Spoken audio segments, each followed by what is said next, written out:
Hello and welcome to episode 21 of Yarn to Table, a podcast about my knitting life and other makery goodness. I'm excited to talk to you guys again this week.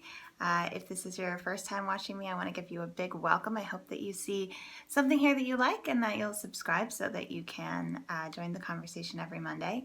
And if you are a returning viewer, of course, I want to thank you for coming back, subscribing, participating in all of the lovely ways that you do.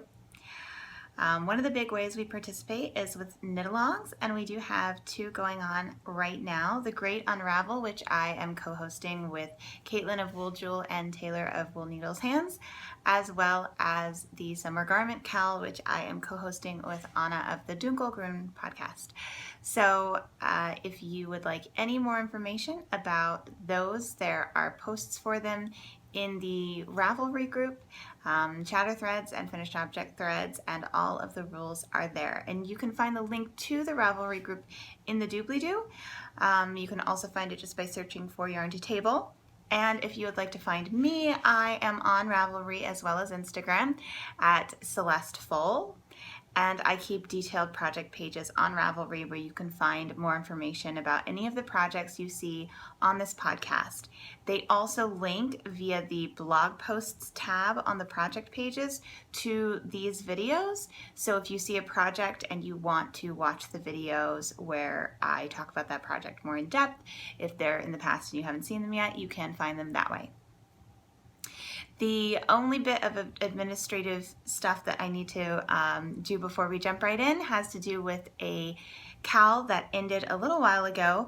I did pick a winner and I did not hear from her, so I went ahead and I did another random number drawing to find another winner who hopefully I will hear from. I am a little bit conflicted about the best way to handle things like that, as I talked a little bit about last week. And if you are also a knitting podcast host, I know a lot of my viewers and friends have their own podcasts as well. Hi, everybody. I would love to hear your feedback on your thoughts around that, or how you've handled it, especially if you've been doing this for any longer than I have. So let me know, I appreciate it. Okay, so the prize for this, sorry, open the plastic here, is your choice of one of these beautiful skeins that were dyed by the wonderful Andy of 10,000 Stitches. Hi Andy, thank you. This one is called lilac bush, and this one is called Peony Pops. And she did them both especially for me and for this cal, which I so appreciate. So the winner of this cal is going to get either of these skeins, your choice, and then I will be holding on to the other one. And the winner is number 2, Arcilla. You are from California. It doesn't say your first name on Ravelry, but I'm putting your username up here. Hopefully you're watching. And if you will get in contact with me on Ravelry, make sure you let me know your name as well as your mailing address, and let me know which one of these you would like to receive, and I will get that sent out to you. So congratulations. Arcilla entered a couple different pairs of socks into the knit-along, so that's awesome. And the one that she won for was her first post, actually the very first post in the thread, and it was for her first pair of DK weight socks. So congratulations on trying something new and on winning, and I hope to hear from you soon. And then once I get this beautiful baby shipped out to you, I can start making plans for what I'm going to do with my skein. Okay, let's jump into the knitting. My finished object segment, I don't have any knitted finished objects, so we're just going to skip into whips. I do have a couple sewing finished objects, but I'm going to wait and talk about those in my dedicated sewing segment, because I know some people might not be as interested in sewing, so I don't want to talk too in detail about that at the very beginning of the podcast. Kind of start with the stuff that most people want, and then it's easier for people to kind of like stop watching when they're done. And all you lovely diehards who like to watch even my chit chat segment at the end, you can, stick around and watch the whole thing, which of course I very much appreciate. I'm back on the iced tea again that I had going on last week. And if anyone thinks that I'm insane and I'm pouring like hot tea directly over ice, I'm not. I'm pouring cold tea from my teapot. I put it in my teapot because my intro is me pouring tea, and that worked really well for a good 6 months until it got super hot outside, and I like it, and a picture is not as cute. So that's what's going on with that, you guys. The illusions of making something pretty that isn't necessarily the most realistic. But that's what I'm doing. I poured it into a teapot because it was cute. That's how I live my life. Okay, so works in progress. I have a few works in progress that you've already seen, and I have one that is brand new. So let's go ahead and just start with that, shall we? I've got my Madewell pouch back out. That's the sign to you guys that it's socks. And you saw it in the intro a few minutes ago. Okay, so here's my deal with this. I am going to start my first MFA residency later this month, and I wanted to have vanilla socks for any kind of seminars or various times that I might have some knitting time that is 100% mindless. I want to be completely focused on what's going on there. Now I'm going to take some other things for like in the evenings. I might want to knit a little bit before bed or something. Not that I'm going to have a lot of free times in the evenings either, but for a kind of on-the-go project, I wanted to have a vanilla sock. The only sock that I have going right now is for my husband, and I don't want to be working on that because I will be in Cambridge and he will be here in Cincinnati, and it just doesn't make any sense because I need to fit it on his foot to make sure that I'm making the foot the right size, because this will be hopefully the first pair that fits him properly. It's the first pair that I'm not making in secret. So that's not going to work. So I decided I needed to start a vanilla sock, and I ended up starting it yesterday because we went to a music festival and I wanted to have something very small with me that I could, easily pull out and have while we were standing and stuff like that. So I wanted a sock, and again, I didn't want it to be his sock because I'm getting closer to the toe and I didn't want to be dealing with all of that. I just wanted to be able to knit and not think about it and think about where I was. So those are all of my very valid excuses, I feel, for starting a new sock project, and boy am I excited about this. I showed you in the past this incredibly beautiful cat sandwich fibers yarn. This colorway is called It's Bananas. I think last week I said the full thing. I mean, I didn't say the curse word. I said curse word or expletive or something. But the actual colorway is It's Bananas, Bananas. And you can tell it's beautifully inspired by bananas because it has the yellow as well as the brown. And then it's got these great speckles in there of, I would guess, blue and red dye that have sort of transformed into some green areas and some orange areas where they hit the yellow. And this is on her glitzy base, which is her Stellina base. And I don't have a ton of experience with knitting with Stellina, but this is the highest quality Stellina base that I have ever had. I've definitely found Stellina bases before where the Stellinas seem to be like sticking out everywhere and not tightly spun into the rest of the fiber. And I don't have that issue with this. It still gives a really nice finish. So that's great. Colors are great. Cat Sandwich Fibers is one of my favorite indie dyers and definitely the most inspirational to me in terms of the way that she does her dyeing with variegated and speckling. I mean, she is just absolutely incredible. So that's the yarn. I was not prepared for how beautifully it was going to knit up. Like, I knew the yarn was gorgeous. but I really, really could not have prepared for this.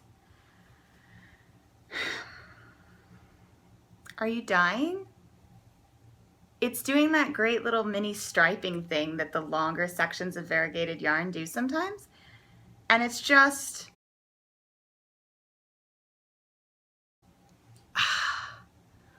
I keep having to stop in the middle of my knitting just to admire how beautiful it is. I kept bothering my husband when we were sitting like between shows. He would be reading like on our blanket, you know, in the park, and he'd be reading and I was knitting, and I would keep interrupting him just to say, look at it, look at it. I did another row. Look how beautiful it is. I think I was driving him crazy. I can't get over it. So my original plan with this was to do a patterned sock. I'd been on such a patterned sock kick, and I think that was part of what burned me out on socks for a while, because there is something so nice about just a nice mindless vanilla sock, especially for an on-the-go project.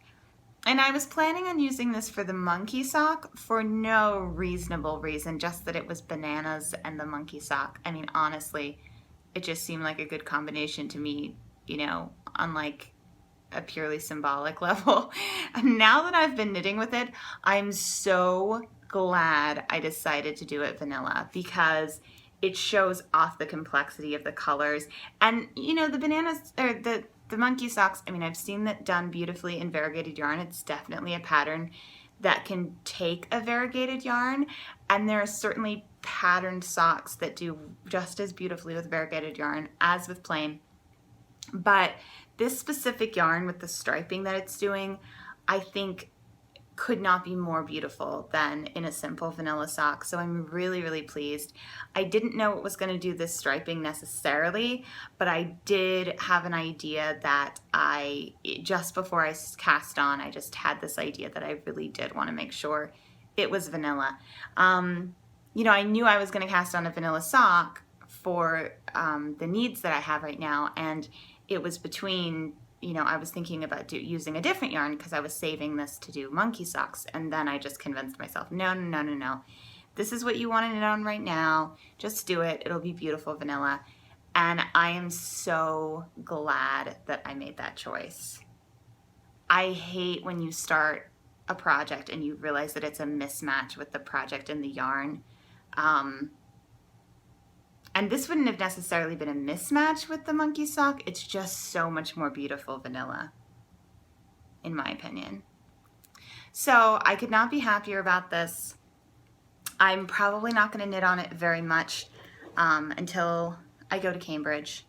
So I knit on it yesterday at the music festival, and then I'm going to try to save it, even though I love it, and kind of focus on my bigger projects that I have.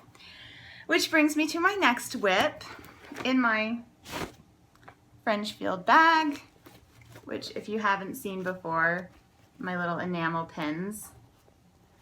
They're all from various Etsy shops. Margot Tenenbaum, of course. Not just some random girl with a cigarette, if you were wondering. So this got the majority of my love this week. And this is my project for both of my knit-alongs that are going on right now. It's a double dipper. So this was my project that I'm making with my unraveled yarn for the Great Unravel, and it's also my first summer garment for the Summer Garment Cal. I do intend to knit more before that's over because it runs through the end of August.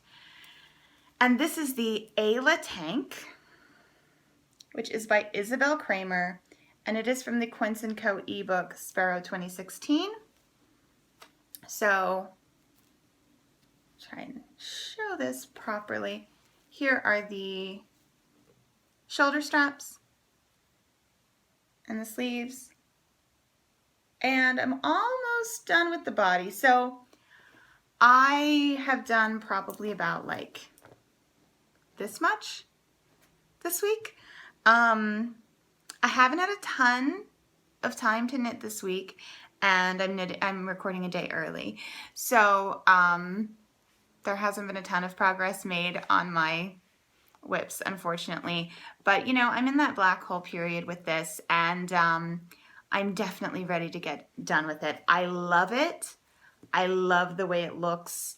I'm thrilled with it, but I am like done. I just finished the waist shaping, and now I have about 20 more rows, and then I'm going to start some lace for the bottom, which is, I don't remember, like maybe a 40 row chart, something like that. And then I will be binding off, and then I will be picking up the neckline and the armholes to do a bit of a border just to help them lay flat. And then that will be that. So this is fun, and a big part of the joy was like seeing it come together with the yarn and seeing how it was going to look. But I'm definitely at that point now where, you know, I think when I start the lace, it might recapture my imagination again, and I'll probably be having some more fun. But I'm a bit of slogging through it right now. But you know, joyfully slogging, because joyfully slogging. What is that? What I mean to say is it's still a joy. All knitting is a joy, and you know, making something that's really unusual like this is exciting. It just is. It's like nothing else in the world is going to look like this. So if you haven't been following along, the Great Unravel, which is hosted by myself, Caitlin from Wool Jewel, and Taylor from Wool Needles Hands, which, by the way, if you don't know, Taylor just launched her fiber company, Fiber for the People, 2 days ago, and her yarn is stunningly beautiful. And if you are not familiar with her podcast or with her yarn, you have to go check it out because it is gorgeous. You know, I gotta spread the word because it's great, and I'm so happy for you, Taylor. Congratulations. So anyway, we're hosting the Great Unravel, and the concept is that you unravel a sweater and repurpose the yarn. So I found this sweater at the thrift store. It was white and it had black flowers painted onto it. It was a cardigan. This yarn, by the way, is a cotton poly blend, and it's a bit of a ribbon shape. It's hard to show. There you go. So I unraveled it kind of inspired by the sock blank concept of something painted and then unraveled and repurposed. And I've been attempting to do a little bit of an ombre. It's a bit random. It's not a clean ombre. That's just the nature of the yarn I got. It was speckled in a pretty random way. So that's just the situation there. Doesn't bother me. This is an experimental project. It's entirely about kind of letting go and just letting it be what it is and seeing what it wants to be and just having fun with that. So I at no point felt that I could control it or lock it down or have some preconceived notion of how it was going to turn out in my head. I have no idea how this is going to look for the lace. I mean, it's possible that the speckles are going to like make the lace look crazy. I don't know. I'm just rolling with it. But anyway, so that's where this crazy yarn came from. And I'm pretty excited. My husband was watching me make it today, knit on it, and he was like, I want that. He was like, I want you to make me a sweater vest, and I want it to be out of yarn like that. And I was like, I don't think you want this yarn. Maybe you want black and white speckled yarn, but I don't think you want a sweater vest out of a cotton poly ribbon blend. He doesn't know what he's talking about. But the point is that he was jealous because it looks so good. So I'll take it.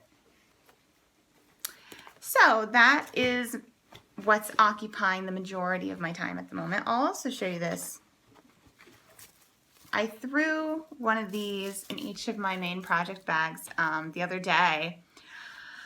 I was rearranging my dresser drawers because I bought a bunch more gym clothes, and I had some of these, way more than I needed. in one of my drawers, and I needed to make more room for more clothes, so I pulled them out. And I just think they're super cute, and I am enjoying having them in my project bag. So they're just filled with some kind of potpourri, some mix of, I don't even know. And it's like a burlap with these really great little neon hearts. So adorable. I think I got these at Anthro, but I don't remember. So I know I used to work at Anthropologie, or Anthro, and I know that I got these during employee appreciation when we had, I ordered them online and I got like a ton taken off because it was during employee appreciation. This was many years ago. So it was either from Anthro or from Urban Outfitters or from Free People, but who knows? And it was a long time ago. So that's the story. Anyway, point is I'm enjoying having some sachets in my project bags, which I hadn't even been thinking about the fact that I had a bunch of sachets that, like, more than I needed in my drawers. It didn't really occur to me, and then it did, and I was like, I know what I can do with these, so that's fun. Moving along, I will briefly show you my Andromeda sweater in my new project bag that I just made myself entirely out of repurposed bedding, which I talked about last week. It has a top sheet liner and an old duvet, linen, soft loveliness on the outside. So this is the Andromeda cardigan. It is by Pam Allen. Sorry, get it out. There we go. And I, to be perfectly honest, do not know if I knit on this in the last week. I know I haven't knit on it in a few days. Like I said, I've been focused on the ELA, and then yesterday the only thing I knit on was the socks. So it's possible that I haven't knit on this since I showed it to you. So I don't really have a ton to share, even if I have knit on it, and I think I think this might be marking where I was. So maybe I got that much. Like maybe I did one sitting or something. I don't know. Anyway, I'm just going to share it with you guys again briefly just because it's so beautiful. This is Hedgehog Fibers in the colorway Pine. It has the most gorgeous distribution of speckles. It is the softest. It's their skinny singles base, which is insanely soft. And if you can't tell, this is, you know, the back of the neck, and it's a little raglan cardigan situation that's going on with that. So I need to start knitting on this again. But I've just been really feeling the need to get the ELA off my needles for some reason. So that's why it hasn't been getting as much love as it could be. And the last project I have to share with you is from my beautiful Hanalisa, in my beautiful Hanalisa project bag. And that is my Marley. So let me show you the yarn. The yarn is also Hedgehog Fibers Skinny Singles, which I'm just completely obsessed with right now. The speckled is called Bramble, and the semi-solid is called Coral.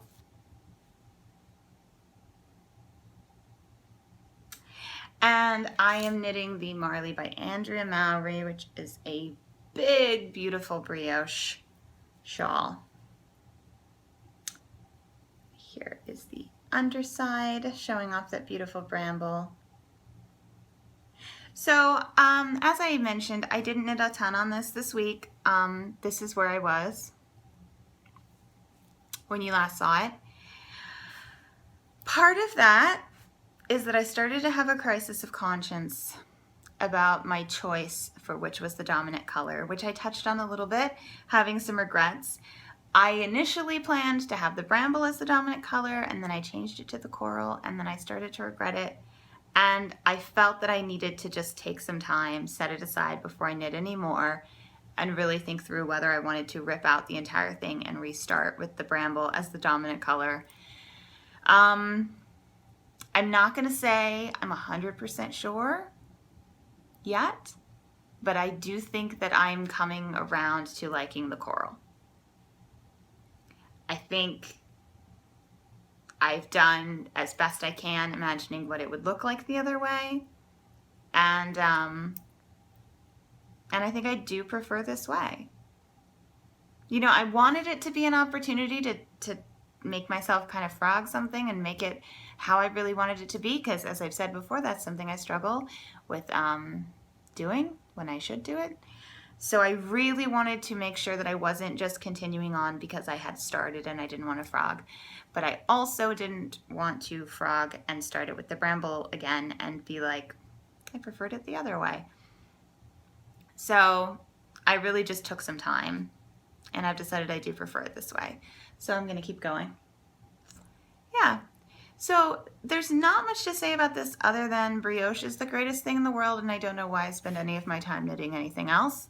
I mean, it's literally the most fun thing.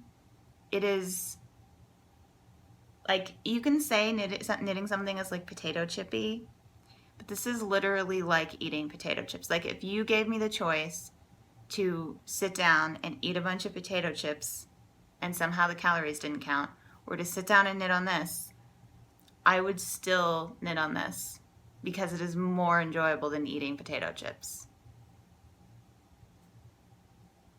So if you are not knitting brioche, I don't know what else I have to do to make you do it. Like, I can't emphasize enough how much you need to try brioche. It is so much fun.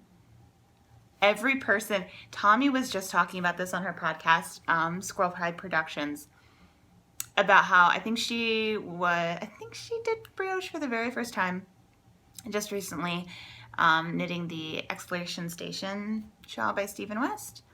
And she was like, everyone always talks about how fun brioche is, and I totally get it. It's the most fun thing ever. I have never heard anyone who started doing brioche not like it. I've literally never heard anyone say they don't like brioche. I have only heard people say they love it. So just knits and brioche, like PSA, knits and brioche. It's fun as hell. If I could tell the world just one thing after wear sunscreen, it would probably be try brioche. And that does it for my whips. So now I don't have anything on the horizon to talk about this week. I was going to be talking about my plans for a vanilla sock for my residency, but that's a whip now because it got a bit of a head start. So let's move along to stash enhancement. I have one lovely new skein to show you guys, and then I have another bit of a thing to talk about that is sort of stash enhancement related. The skein is from the Homespun House Harry Potter Club.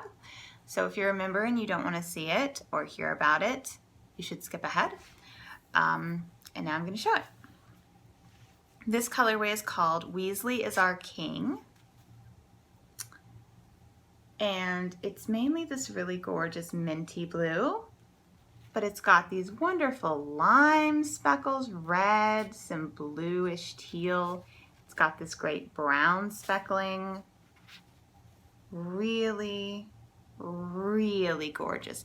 I was thinking, I love this so much, I was thinking this would be my next vanilla sock, but I didn't want to cast it on before I showed it to you guys in the skein. And then I wanted the vanilla sock yesterday for the music festival, so I went with the bananas. But I want to cast this on very soon. And I do think I want it to be a sock. I don't think that knitting a sock is like downgrading a yarn. Sometimes I hear people say like, this is too beautiful to be socks. And I guess I kind of get what they mean, but I don't see any reason why socks can't be super beautiful. Sometimes I think this is something I would like to wear around my face. And sometimes I think this color is too bright to wear around my face, so it should be socks. But I don't really think like less beautiful yarn goes on your feet. Like, that's silly. I mean, we're making handmade socks, for God's sake. Like, they're time intensive, they're beautiful, they're meant to be beautiful. So anyway, this comes with a Sucra charm, of course, coordinating, and the charm is this cute little cupcake, and it has Gryffindor colored glitter on top, and I can get it to, and a little crown. So I love it. So the other stash enhancement thing is that I have finally purchased everything that I need to start hand dyeing yarn. This is a goal for me this year, specifically this summer. I took a Craftsy course a while ago that was amazing, and I've really been wanting to do this, but you know, the materials are a bit of an investment. So I have everything I need now. I got a couple of pots so that I can do several batches at a time. I got a big old bucket of citric acid. I have the undyed yarn. I have the acid dyes. I have the, you know, mask, everything. And I'm so excited. I don't think I'm gonna be able to start until after I get back from Cambridge, because I kind of want a full weekend, and I want it to be one of the weekends that my husband is working so that I can just solely focus on yarn dyeing and experiment and just dye a lot and just make that into a big celebration of yarn dyeing. And my husband is working next weekend, but it's Father's Day, so I have family stuff, and then he's off, and then I'm in Leslie the next 2 weekends, at Leslie in Cambridge. So I don't think it's going to be happening until early July, which kills me because I want to start right now, but I do really want to give it the time that it needs. So that's my plan, and I am so excited. For anyone wondering, I am planning to share what I dye on the podcast. I will probably use my hand dyed as giveaway and Cal prizes at certain moments, and I do have plans to sell sort of casually, at least at first. I definitely want to dye more yarn than I'm going to be able to use myself, and it just makes sense to me that I would you know, make the money back from what I'm putting into the hobby by selling that. I don't intend to make it a huge like business effort just because working full-time and being in grad school is just not a time in my life when I can devote that much to a hobby or a side project. Like, grad school is my side project, and the fact that I have this, and I have an auditory podcast that I've been making for 3 years. If you don't know, it's Return to Stars Hollow. It's about Gilmore Girls, and I co-host that with someone. So, you know, in the knitting and family time and house maintenance and things like that, it's just, I constantly am in a battle with not doing too much. And so I absolutely want to provide, I want to sell, you know, what I have, assuming that what I have turns out good enough that anyone would want it. But I do have confidence that some, you know, once I get past a bit of the like early experimenting, that there will be things that people might want, and I would like to sell them. I would like to give them away. I would like to do all of that stuff. But I think it's probably going, it's not going to be some like big moment of like, here, I'm opening my fiber shop. If I do that at some point, it's probably going to be a while from now when A Return to Stars Hollow has wrapped up, which is going to be happening in about 1.5 years. We're at the end of season 5 now of 7. And I will be graduating 2 years from now. So, you know, there's sort of certain responsibilities that come first before you can start throwing everything you have into something. You know, like watching Taylor launch her shop, it's so clear that she is dedicating all of her time outside of her family stuff, you know, to this endeavor, and I think that's awesome. And the majority of my time is dedicated to the endeavor of my MFA. So yarn dyeing, more just like a fun thing I'm doing for myself. So just to be clear on like what kind of expectations you should have if you're curious at all about the yarn that I'm going to dye, that's sort of my thinking, is that I will kind of casually give it away as well as selling some of it, just sort of what I'm not using myself. Which is kind of what Andy does of 10,000 Stitches. She dyes for fun, and she has a very busy life, and so she kind of, is selling now what there is, but not with the intention of it being like a big deal where she's going to generate a lot of demand and have to supply that. That being said, I am coming up with a brand for myself, because I think if you do something, it's worth doing well. So all of that is to come later. First, I got to get to dyeing. Some of you are probably like, she's getting a bit ahead of herself. First I got to get to dyeing, and then assuming that it's something that produces beautiful things that people would want, I will let you know what comes next on that front. Okay, it's time to talk about sewing. I have made 2 pair of leggings with the fabric I showed you last week, the jersey. These are for lounging around the house and sleeping. I have a couple pairs from Forever 21 that I wear all the time, and I used that to sort of base the pattern off of. And so the first pair are these lovely sort of dusty pink mauve bats and roses. I first saw this fabric when Tommy made a top out of it, and then Kristen of Yarngasm and Villain Vine Yarns made, I think, a dress shortly thereafter in, I want to say like the aqua color. I don't know.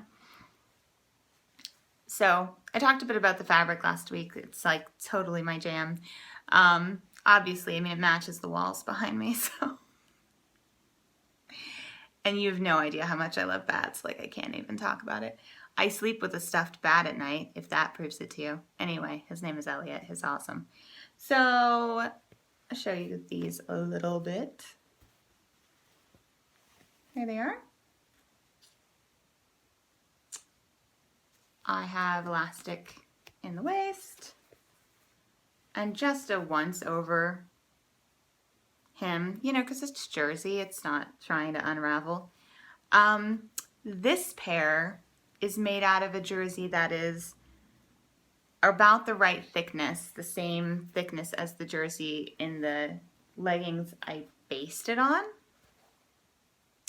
Whereas this other pair, which is floral, is a bit thinner and just kind of floppier. I don't think it's the ideal fabric for this, but it's worked okay. Now I made this pair first, and I did some other things on this that I didn't love. First of all, I I sewed the crotch seams and the leg seams with a zigzag. Now I don't actually know. Like, my only experience sewing knitted fabric is just Tilly and the Buttons patterns. So I don't know the actual logic or the rules behind sewing. But one thing I did notice with Tilly and the Buttons was that vertical seams, so seams where the stitching is going this way and the stretch of the fabric is going this way, she did with a running stitch, and she only used a zigzag when she was going like crosswise where the stretch is going the same direction as the stitching. Now, I had noticed this when I did it, and I thought that's probably some rule. It makes sense because the running stitch could get pulled if it was going that direction. But I wasn't really thinking about it when I started this pair. So I just did zigzag everywhere.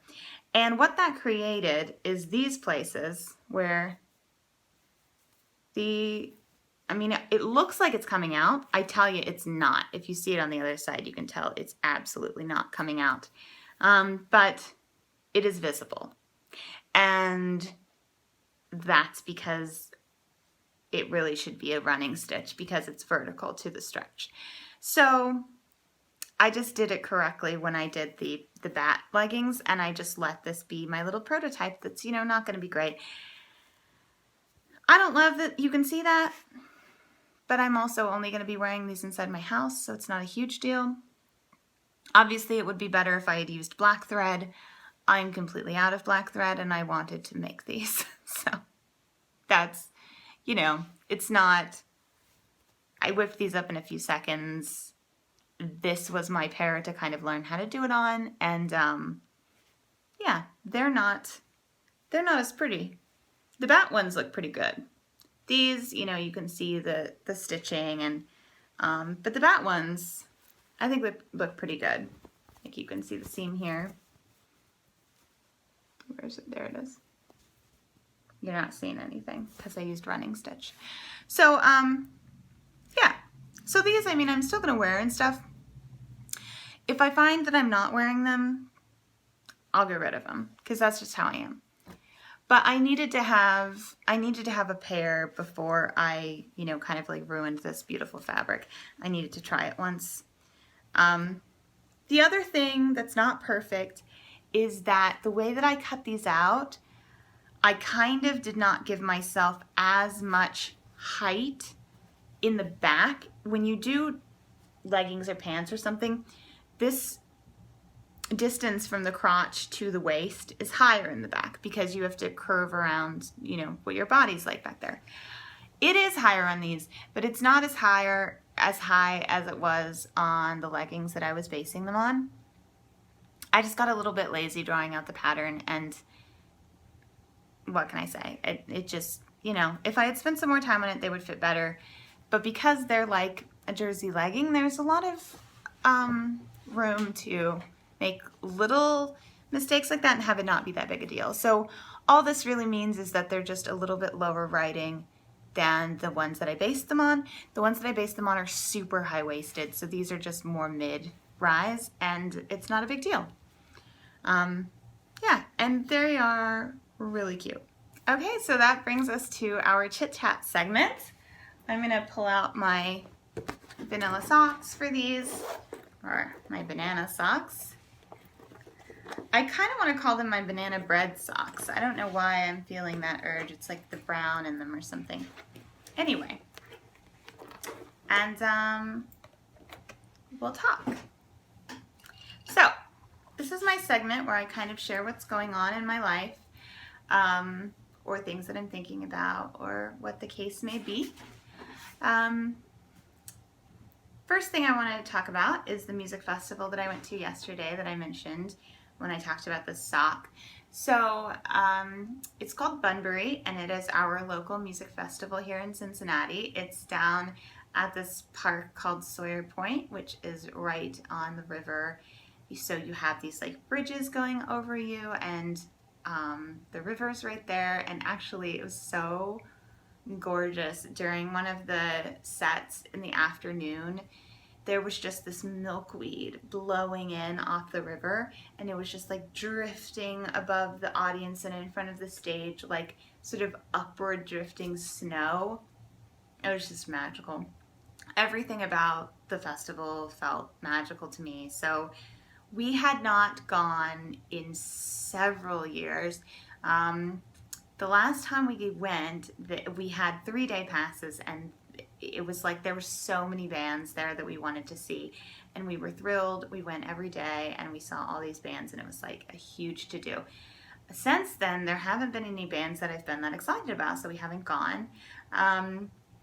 But when I saw the lineup for this year, I saw that 2 of my favorite bands, especially from when I was like high school and college age, the Shins and Death Cab for Cutie, were both going to be playing. And I said to Ryan, if they're on the same day, I think we should get a 1-day pass. I don't know that it's worth getting multiple day passes just for 2 bands because they are kind of expensive, but if they're on the same day, I definitely want to go. So then when they released the lineup, they were on the same day. They were playing on the same stage, only an hour and 15 minutes apart. And I was like, yes, let's do this. So it was yesterday, which was Friday, and I took a half day from work. I could have gone straight from work and still seen the two bands I wanted to see, but I figured since we had passes for the whole day, we should go a little early and kind of check it out. So we got there around 1:30, 2 o'clock, and we saw like a local band, we got food, we walked around, and then we saw this band July Talk that we hadn't really, I mean, I'd heard of them, but we didn't really know them beforehand. But we thought they were so great. So that was a really nice surprise. And then we saw the Shins, and after the Shins, we had our blanket laid out, sort of like saving our nice spot there by that stage because Death Cab was going to be coming up soon. And I went and got food and brought it back, and we were sitting and knitting and talking to people and reading, and then Death Cab played, and they are one of my favorite bands ever. And I saw them one other time before. It was right after Ryan and I started dating, so maybe 8 years ago. And we drove all the way down to Louisville to see them with my sister-in-law and my brother and maybe some other people. And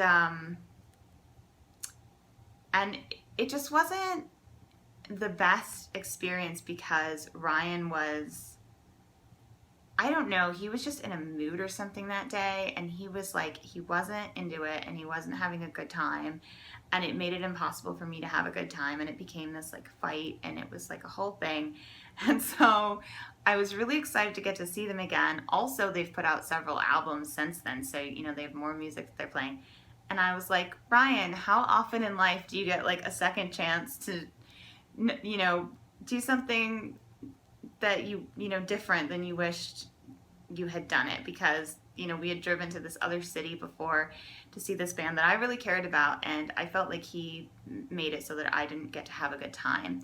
And, you know, I think he would agree with that. I mean, we all kind of make our mistakes sometimes and kind of ruin something for someone else. And here was this opportunity for him to just, all he had to do was just not ruin it for me, basically is what I said. But it was so lovely because not only did he have a good time and like not make me focused on how he was having a bad time or whatever. It was so great because he had such a good time. He knows a lot more of their music now because he's been with me, and so he's found the songs of theirs that he likes. And we were like singing along, and the sun was going down, and they closed with my favorite song, Transatlanticism, and everyone was like singing and holding up their lighters, and we were, you know, outside, and it was dark, and the stars and the moon were coming out, and it was such a wonderful experience. And it was like so special because it was this experience that I had wanted to have for a really long time with that band, and we both just had such a good time. So I was really grateful for that, and just really glad that I got to see them again because they've been around for so long. You never know when you're, you know, gonna miss your chance because the band won't be together anymore. Like one of their main members, Chris Walla, isn't even in the band anymore. So it's like, I feel like any day I could hear that they broke up, or they, you know, weren't going to be, Ben Gibbard was going to go solo and he wasn't going to do his old songs anymore, or like anything like that, and I wouldn't be surprised. So the fact that I got to get in a new and much better concert experience with them was great. And part of it too is that it was outdoors, because when we saw them before, we were in this concert hall and it was like people are in seats, and watching a band when people are in seats is just not the same as standing up in a crowd. It's just not. And being outdoors makes it like even more special. So anyway, so that was my Bunbury experience. And then the other thing that's going on is that tomorrow is my birthday. So we're just going to have kind of a low-key day downtown. We're going to get some brunch with my parents and then kind of play it by ear. We might go to some art museums. We might go to some rooftop bars. We're definitely going to have dinner at some point. We might ride the streetcar, hang out by the river, stuff like that. Just having a nice summer in Cincinnati day. Um, and so yeah, so I'm excited about that. And the other cool thing is I just got my gift from my parents in the mail yesterday, which I had no idea what it was going to be. And it's such a cool gift. It's a 23andMe test. If you're not familiar, 23andMe does DNA testing, and then they tell you all this cool information about like your genealogy and also any like potential health risks. And I'm a super nerd, so obviously that's like a big bucket list thing for me. And my parents signed me up, and the test just arrived at my house, and I had no idea it was coming. So I spit in a tube this morning, and I'm going to be sending that back to them. And I am so psyched to see what kind of cool information I'm going to find out from it. So yeah, so that's good. And then the other thing that is going on right now that I've been thinking about a lot and have mentioned already is my first residency at Leslie. So if you're not a longtime viewer, I am starting, well, I've already kind of started a Master's of Fine Arts, an MFA, in creative writing. And my undergrad is in creative writing, and I write for an ad agency, so this is like what I do. But my big thing that I want to do in my life, other than have children and, you know, continue to be married to Ryan and have happiness generally, but, you know, like my big creative career thing is that I would like to publish my own creative writing. So I'm going to be starting that. Well, I already have, in that I've already worked on my first manuscript and submitted it for the workshops that we're going to have, and, you know, things. So it's a low residency program, and the way that works is that I go to the campus. Leslie University is in Cambridge, Massachusetts. It's actually like touching Harvard. There's a few different universities that are in Cambridge, and it's just like the loveliest little college town ever. So that's going to be fun. So I'm going to spend about 10 days there every 6 months. And in between, I'm going to be doing correspondence with my faculty advisor, which works perfectly for creative writing because so much of what you're doing is solo work anyway. It's about writing things and then having someone give you feedback on them. So the low residency program is perfect. So my first residency, which is when I go there, is coming up in a few weeks, and I'm so excited. I'm gonna like meet everybody in person, and we're gonna have workshops where we talk about each other's work and make a plan with my faculty advisor for this coming semester. And yeah, I'm just like super pumped. I'm a little bit nervous, of course, but I'm just really, really excited. So yeah, so that's been on my mind a lot too. So, beginning of summer, just always so much excitement, so many new beginnings. I was watching Yarngasm today, and Kristen was saying something about how like summer, she loves summer, but she also doesn't like how there's just so much happening. And I feel that because I'm also like the kind of person who wants to just constantly have it be snowing outside so that I don't have to leave inside, and then I just like have some hot tea and I knit, and then that's my entire life, and a book, but then that's it. But there is something, I was also saying to my husband yesterday when we were at the music festival, there's something really nice about how summer breaks up your ordinary routine, and it sort of forces you outside. It forces you to sort of work less and play more, and you kind of just live your life a little bit differently for that bit of the year. And there's something that makes it feel like the beginning of things, and that's definitely how I feel right now. You know, I'm excited to start this program for real. I am excited to start working on other creative goals, like experimenting with hand dyeing yarn and and just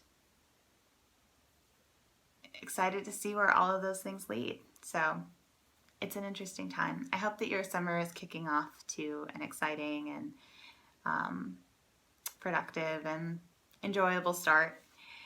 And I hope that you enjoyed this episode. If you did, please hit the thumbs up down below. That helps other people find me, and I appreciate it so much. And subscribe if you have not yet. And leave any comments, questions you have. Make sure you join the Ravelry group so you can stay clued in. And yeah, thank you for watching. I will see you guys next week. Bye.